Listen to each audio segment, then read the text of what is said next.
فتح مکہ کے حوالے سے بڑی خوبصورت گفتگو اور بات بہت خوبصورت انداز سے بیان ہوئی. اور سیریسلی ہر دفعہ ہم بیٹھ کے جب بھی بات کرتے ہیں ایک نیا پہلو سامنے آتا ہے، ایک نئی چیز سامنے آتی ہے. ابھی بریک میں بھی ہم یہی بات کر رہے تھے کہ سوچیں کہ اتنے سے لوگ ہیں جن پہ 10,000 کا لشکر آتا ہے. اب یہ آج کے زمانے میں مفتی صاحب آپ صرف یہ سوچیں کہ ایک چھوٹا قبیلہ ہے جہاں پہ 10,000 کا لشکر آتا ہے. امیجن کریں کہ کیا ہوگا آج کے زمانے. اور میرے پیارے نبی صلی اللہ علیہ وسلم وہاں پہ آ کے کیا کر رہے ہیں؟ معاف کر رہے ہیں لوگوں کو، عورتوں کو بچا رہے ہیں، بچوں کو بچا رہے ہیں، بزرگوں کو بچا رہے ہیں، دشمنوں کو معاف کر رہے ہیں. ابھی مفتی صاحب بھی ایک بات کہہ رہے تھے بریک میں کہ دشمنوں کو معاف کیا جا سکتا ہے، متنفر کو نہیں، مرتد کو نہیں. مرتد کو. جی وہ ایک الگ ٹاپک ہے. اصل میں فیصل بھائی آج کے حوالے سے آپ بات کر رہے ہیں تو ہم یہ اسی لیے اپنے سننے والوں کو، اور یہ جو ڈالر یہ دانشخر لوگ ہمارے معاشرے میں آ گئے ہیں کہ جو ہر بات پہ مغرب کو لے آتے ہیں، مغرب کو لے آتے ہیں. ہم ان سے یہ کہتے ہیں خدا کے لیے آپ اپنے نبی کی سیرت کو پڑھیے، آپ اسلام کو پڑھیے، پھر اس کے بعد آپ اگزامپلز دیں. آپ کیسے نیپولین کی مثال دے سکتے ہیں؟ آپ کیسے باقی جناب جرنیلوں کی جناب مثالیں دے سکتے ہیں؟ ذرا بتائیے کہ جنگ عظیم دوم میں کتنے کروڑ لوگ متاثر ہوئے اور مارے گئے، اور رسول اللہ صلی اللہ علیہ وسلم کی پوری آیات طیبہ میں چند 100 لوگ بھی نہیں مرے. یہ سوچیں ذرا جتنی جنگیں ہوئی ہیں. اب اس میں پھر آج اسرائیل کو دیکھیں کہ وہاں پر جنگ نہیں ہے، وہ ظالم لوگ پورا ایک 56-57 اسلامی ملک موجود ہیں، اس کے باوجود وہ لوگ وہاں مسلمانوں کے ساتھ کیا کر رہے ہیں. پوری تمام اقوام عالم کی ہسٹری کو آپ پڑھیں اور وہاں فاتحین کا وہ انداز، غرناطہ کی جنگ کو آپ دیکھ لیں، 7 لاکھ لوگ جناب ایک دن ذبح کیے گئے. پھر آپ بغداد کو دیکھیے جناب، 10 لاکھ لوگوں کو ایک دن جناب اللہ طے کر دیا گیا. اب یہ سب ایک طرف ہے اور ہمارے نبی کی سیرت دوسری طرف ہے کہ اعلان ہو رہا ہے، اپنے جنگی اپنے ساتھی کہہ رہے ہیں الیوم یوم الملحمہ، پر حضور فرماتے نہیں آج یوم الملحمہ نہیں ہے، آج جنگ کا دن نہیں ہے، آج تو مغفرت اور بخشش کا دن ہے، آج تو سکون اور امن اور راحت کا دن ہے. تو میں یہ کہہ رہا تھا کہ جہاں ایک طرف ہماری یہاں اخلاقی تربیت یہ واقعہ کرتا ہے، وہیں پر ہماری اعتقادی تربیت بھی کرتا ہے کہ ہمارے نبی کے یہاں پر بہت سارے کمالات نظر آئے. اور میں چونکہ کل مولا کائنات کا دن آنے والا ہے تو اس حوالے سے یہاں ایک ماشاءاللہ آج انہوں نے بڑی زبردست جو ہے نا وہ گفتگو کی. محترم جناب مفتی ابو محمد صاحب، ہم ان کو سلوٹ مارتے ہیں کہ بڑی پیاری گفتگو انہوں نے کی. اور وہ جو ہلا کے رکھ دیا ان کے جملے نے کہ رسول اللہ نے مولا کائنات علی المرتضیٰ کو کندھوں پر اٹھایا، تو یہ نور علی نور کی تفسیر تھی. اللہ اکبر. تو میں وہ ذرا تھوڑا سا دل کر رہا ہے، میں شارٹ ظاہر اور حضرات نہیں ہے، واقعہ ٹائم تھوڑا ہے تو میں وہ واقعہ تھوڑا سا عرض کر رہا ہوں کہ یہاں پر بھی کئی لوگ اس واقعے کے اندر بہت زیادہ زیادتی کرتے ہیں کہ وہ یہاں پر حضرت عبداللہ بن حضرت علی بن العاص کا نام لیتے ہیں، یعنی رسول اللہ کے نواسے کا نام لیتے ہیں کہ یہ رسول اللہ کے نواسے تھے کہ جنہیں حضور نے کندھوں پر اٹھایا. خدا کے لیے یار اتنا زیادتی نہ کریں، پتہ نہیں کون سی چیز آپ کو تنگ کر رہی ہے. یہاں مولا علی ہیں اور یہ نسائی شریف کے اندر ہے، مجموع الزوائد کے اندر اس کے سارے راویوں کو سکہ قرار دیا ہے حافظ اپنا اس نے صاحب مجموع الزوائد نے، امام حیثمی نے، اور دیگر اس طرح بہت ساری حدیث کی کتابوں میں یہ روایت احمد بن حنبل میں موجود ہے کہ نبی پاک صلی اللہ علیہ وسلم نے مولا کائنات کو بلایا اور مولا کائنات کو فرمایا کہ اے علی یہ بتوں کو توڑنا ہے. تو حضرت علی فرماتے ہیں کہ میں نے اپنے جسم کے اندر نا قدرتی کوئی کمزوری محسوس کی، تو حضور نے فرمایا کہ میرے کندھوں پر سوار ہو جاؤ. تو کہتے ہیں کہ جب میں حضور کے کندھوں پر سوار ہوا تو فَإِنَّهُ يُخَيَّلُ إِلَيَّ أَنِّي نِلْتُ إِلَىٰ أُفُقِ السَّمَاءِ، کہ میں نے یوں محسوس کیا کہ جیسے میں یہاں نہیں ہوں، میں آسمان کے کناروں کو چھو رہا ہوں. اور پھر آپ فرماتے ہیں کہ چھت کے کعبے کی چھت کے اوپر بت تھے. ویسے تو 360 سے زیادہ بت وہاں مکہ شریف کے اندر کعبے کے اندر رکھے ہوئے تھے، کعبہ شریف کے اندر، لیکن یہ ایک بڑا بت تھا جو تانبے کا تھا. تو فرماتے ہیں کہ مجھے حضور نے حکم دیا کہ اس کو توڑو، تو میں نے ایک ضرب ماری تو وہ تانبے کا بت اس طرح سے ٹوٹا کہ جس طرح شیشہ ٹوٹ کر بکھر جاتا ہے۔ اور یہاں میں تھوڑا سا سننے والوں کی توجہ چاہوں گا اور ان سے یہ عرض کروں گا کہ وہ سوچیں ذرا، کعبے کو بتوں سے صاف کب کیا حضور نے؟ فتح مکہ والے دن۔ تو اس کا مطلب ہے کہ فتح مکہ سے پہلے کعبے کے اندر کیا پڑے ہوئے ہیں؟ بت پڑے ہوئے ہیں۔ تو رسول اللہ اسی کعبے کی طرف منہ کر کے نماز کب سے پڑھ رہے ہیں؟ بالکل 2 ہجری سے۔ دیکھیے اتنے سال اللہ کے رسول نے اس کعبے کی طرف منہ کر کے نماز ادا کی جس کے اندر بت پڑے ہوئے ہیں۔ تو آج جو لوگ یہ کہتے نظر آتے ہیں کہ حضرت مولا کائنات کعبہ شریف کے اندر پیدا ہوئے، تاریخی حوالے سے ان کو حق حاصل ہے وہ جرا کریں، لیکن اپنے عقل کو یہاں ڈکوسلا اختیار کرنا اور کہنا کہ جناب یہ جو کعبہ شریف ہے یہ تو بتوں والی جگہ تھی، ہمارا دل نہیں مانتا کہ جی مولا علی کعبے میں بتوں والی جگہ پر تشریف لائیں۔ ارے بھائی وہ کعبہ ہے، اگر کسی نے وہاں پر بت رکھ دیے ہیں تو کعبے کی کیا وہ جو بیت اللہ ان اول بیت وضع للناس الذی ببکۃ مبارکا وہدی للعالمین، اس کی وہ عظمت ختم ہو سکتی ہے؟ تو یہی جواب ہے کہ اسی بتوں والے کعبے کی طرف اللہ کے رسول جو ہے نا وہ منہ کر کے نماز پڑھ رہے ہیں۔ تو کسی مسجد کے اندر نامناسب چیز کے ہونے سے اس مسجد کے خدا کا گھر ہونے کا سٹیٹس ختم نہیں ہوتا، اسی طرح کعبہ شریف کا سٹیٹس ختم نہیں ہوا۔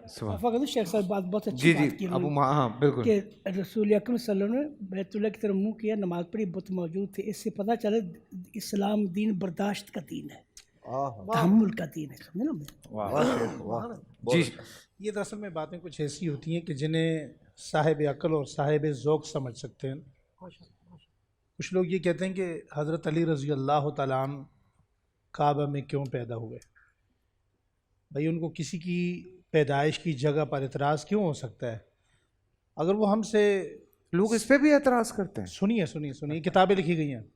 میں صرف ایک جملہ عرض کرنا چاہتا ہوں، میں اپنے انداز میں ایک جملہ عرض کرنا چاہتا ہوں کہ اللہ کو پتہ تھا کہ ایک وقت آئے گا فاطمہ بڑی ہوگی اور اس کی شادی علی سے ہوگی، تو یہ اس لیے ہوا کہ اللہ بتانا چاہتے ہیں کہ جب علی کی شادی ہوگی تو علی رب کے گھر سے آئے گا اور بیٹی نبی کے گھر سے آئے گی۔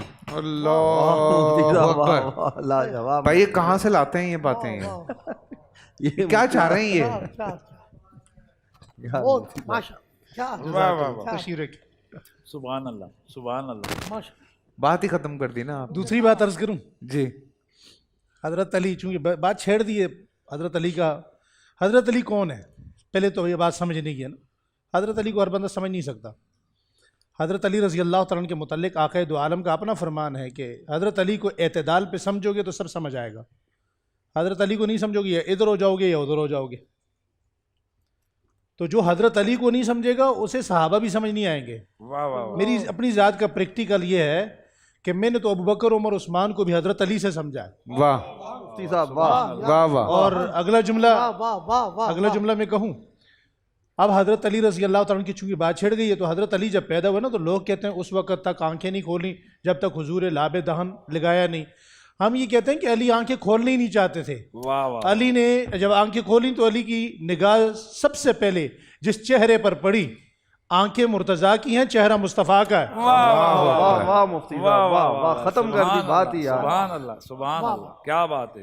کچھ چیزیں دنیا میں تکوینی ہوتی ہیں بالکل، اور کچھ چیزیں اوپر سے ہوتی ہیں۔ وہی نا، وہ جب مفتی صاحب بھی کہتے ہیں، آپ لوگ بھی ایک بات کہتے ہیں کہ کچھ چیزیں ہیں جو ہماری، یہ جو ہم بے عقل لوگ ہیں ان سے بالا تر ہیں۔ ان سے میں ایک مسئلہ سمجھانے کے لیے عرض کروں، شریعت کے مسائل ضروری نہیں ہے کہ ہماری سمجھ میں آ جائیں۔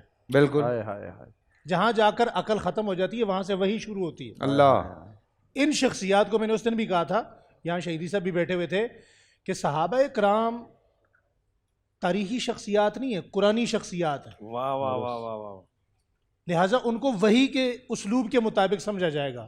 اگر آپ ان کو تاریخ میں سمجھیں گے تو پھر آپ وہاں جا کے گریں گے جہاں سے آپ کا واپس پلٹنا مشکل ہو جائے گا۔ واہ مفتی صاحب، مشکل ہو آپ جائے ان کو قرآنی اسلوب کے مطابق سمجھیں۔ زبردست۔ جی مفتی صاحب، آپ جی آپ بھی کچھ ارشاد فرمائیں۔ کیا بات فیصل بھائی، اس کے بعد میں کیا گفتگو کروں کہ مفتی ابو محمد صاحب نے جو آج گفتگو کی، واللہ اس میں کوئی دو رائے نہیں ہے. میں اپنی کیفیت بتا رہا ہوں, مفتی صاحب اپنی خود بتائیں گے کہ ہمارا دل اس وقت باغ باغ ہے.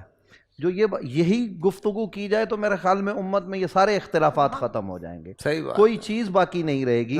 اور یہ دیکھیے فتح مکہ کے موقع پر جب علماء کل حضرت سیدنا علی کرم اللہ وجہ الکریم کا تذکرہ ہوتا ہے, اصل میں ہوتا کیا ہے کہ کچھ لوگوں نے ہمارے درمیان, یہ بات میں کر رہا ہوں کہ دراریں ڈال دی ہیں, دوریاں پیدا کر دی ہیں. مجھے یاد آ رہا ہے مولانا طارق جمیل صاحب نے کچھ عرصہ پہلے حدیث پڑھی, من کنت مولا فہذا علی مولا. تو انہوں نے ممبر پر بیٹھ کر کہا کہ آج کے بعد میں مولا کائنات حضرت علی کو مولا کہوں گا, حضرت نہیں کہوں گا. حضرت بھی کہہ سکتے ہیں, حرج کی کوئی بات نہیں ہے. انہوں نے اپنے ذوق کی بات کی تو کچھ لوگوں نے ان پر فتاوی جات لگائے. اچھا, جب وہ فتوے لگانے والے کچھ علماء سے جو انہی کے مسلک تھے, بعد میں جب انہوں نے اپنا مطالعہ کیا اور میری ان سے ایبٹ آباد میں ملاقاتیں ہوئی, تو انہوں نے کہا یار ہمارا تو طارق جمیل نے بالکل دماغ بدل کے رکھ دیا. اس نے یہ حدیث پڑھی, جب ہم اس حدیث پر گئے تو یہ حدیث تو بہت زبردست درجے کی حدیث ہے. وہ تو کہنے لگے یہ متواتر درجے میں جو ہے نا وہ مانوی طور پر پہنچی ہوئی ہے, اس کا تو انکار ہی ممکن نہیں ہے. لیکن چونکہ ہماری توجہ اس طرف نہیں گئی, یہی وجہ ہے کچھ لوگ صحابہ کرام سے دوری اختیار کرتے ہیں, کاش کہ وہ ابو بکر و عمر کو پڑھیں, کاش کہ وہ عثمان, طلحہ, زبیر, سعد, سعید کو پڑھیں. اور کچھ اہل بیت سے دور ہوتے ہیں, کاش کہ وہ اہل بیت کو پڑھیں اور اس تناظر میں پڑھیں کہ ابو بکر علی کے باب میں کیا عقیدہ رکھتا تھا, عمر علی کے حوالے سے کیا محبتوں کا ذوق رکھتا تھا, عثمان کا کیا تعلق تھا. جیسے حضرت مفتی صاحب نے ہمیں بتایا کہ مولا علی کو نہیں, مولا علی بھی عمر میں چھوٹے ہیں. مولا علی رسول اکرم صلی اللہ علیہ وسلم کی عمر مبارک 30 برس ہے جب آپ کی ولادت ہوتی ہے, مولا علی بھی عمر میں چھوٹے. تو مفتی صاحب قبلہ نے ہمیں بتایا, میری اس کتاب تک رسائی نہیں, یہ میری کم فہمی کم علمی ہے کہ میں وہاں نہیں پہنچ سکا. انہوں نے ہمیں یہ بتایا کہ ان کی غلامی کا اظہار نہیں ہے, ان کے جو بیٹے ہیں امام حسن, ان سے عقیدتوں اور محبتوں کا اظہار بقول مفتی ابو محمد صاحب یہ یوں کیا جا رہا ہے کہ میں عثمان بن عفان, اتنا بڑا بنو امیہ کا آدمی, وہاں قبائل ختم ہو گئے, اسلام نے تو سب کو رشتے میں باندھ دیا, میں اتنا بڑا آدمی یہ اعلان کرتا ہوں کہ میں امام حسن کا غلام ہوں. تو اب یہ چیزیں جب ہم پڑھیں گے تو میرے خیال میں امت میں دوریاں ختم ہو جائیں گی. اور آج ضرورت اس امر کی ہے کہ فتح مکہ کے دن ہم یہ عہد کریں کہ ہم نے حضرات صحابہ کرام کو بھی پکڑنا ہے, ہم نے حضرات اہل بیت اطہار کو بھی پکڑنا ہے. ازواج مطہرات سے کیا تعلق ہونا چاہیے, قرآن نے ہمیں بتا دیا. صحابہ کرام رضوان اللہ تعالیٰ علیہم اجمعین کون تھے, آج ہم ان کے اختلافات بیان کرتے ہیں. قرآن کہتا ہے وہ آپس میں ایک دوسرے کے لیے کوئی بغض نہیں رکھتے تھے, بلکہ رحماء بینہم, وہ ایک دوسرے کے لیے تو باہیں کھولے ہوئے تھے, وہ رحماء بینہم تھے. تو وہ اشداء علی الکفار تھے, کافروں کے لیے سخت تھے, اور وہ بھی ان کافروں کے لیے جو حربی ان کے مقابلے میں آتے, جو ذمی کافر ہوتے ان کے بھی وہ حقوق ادا کیا کرتے. جو مفتی ابو محمد صاحب نے گفتگو کر کے آج بتایا, آج یہ پیغام دیا ہے, اس گفتگو کے بعد بھی اگر کوئی بدبخت اختلاف کی بات کرے تو پھر ہم انا للہ و انا الیہ راجعون نہیں پڑھ سکتے. اس پر میں حاشیہ لگانا چاہتا ہوں ان کی گفتگو پر. انہوں نے کہا جی حضرت ہمیں صحابہ کو بھی سمجھنا چاہیے, اہل بیت کو بھی. تو میں تھوڑا سا اپنا اسٹائل عرض کرنا چاہتا ہوں کہ آپ صحابہ کو پڑھیں بزبان اہل بیت, آپ اہل بیت کو پڑھیں بزبان صحابہ اکرام. تو جب آپ بزبان اہل بیت صحابہ کو پڑھیں گے, صحابہ کو بزبان اہل بیت پڑھیں گے, تو آپ کو جو چیز سمجھ آئے گی وہ اسلام ہوگا. اور آپ اہل بیت کے بغیر یا صحابہ اکرام کے بغیر صحابہ کو چھوڑ کے اہل بیت کو پڑھیں گے, اہل بیت کو چھوڑ کے صحابہ کو پڑھیں گے, تو آپ کو اسلام نہیں کچھ اور سمجھ آئے گا. پورا سال انتظار تھا مجھے اس رمضان میں, 30 دن 6 ٹیمز, 12 کنٹیسٹنٹس, کیش کا پاؤں. اب گیم وہ ہوگا جسے آپ کا نہیں ہے, جس نے جو کرنا تھا کر لیا. لاکھوں عوام کو دینے کا ذمہ ان میں حصہ. شور گونجے گا ہر گلی نکڑ اور دکان, رمضان لیگ بنے گی آپ کی پہچان. نعرہ لگے گا تو پارا چڑھے گا. گیم شو ایسے چلے گا رمضان لیگ, روزانہ شام 7 بجے صرف بول انٹرٹینمنٹ پر. بول انٹرٹینمنٹ کے شوز دیکھنے کے لیے ہمارے چینل کو سبسکرائب کریں اور بیل آئیکن پر کلک کرنا نہ بھولیں.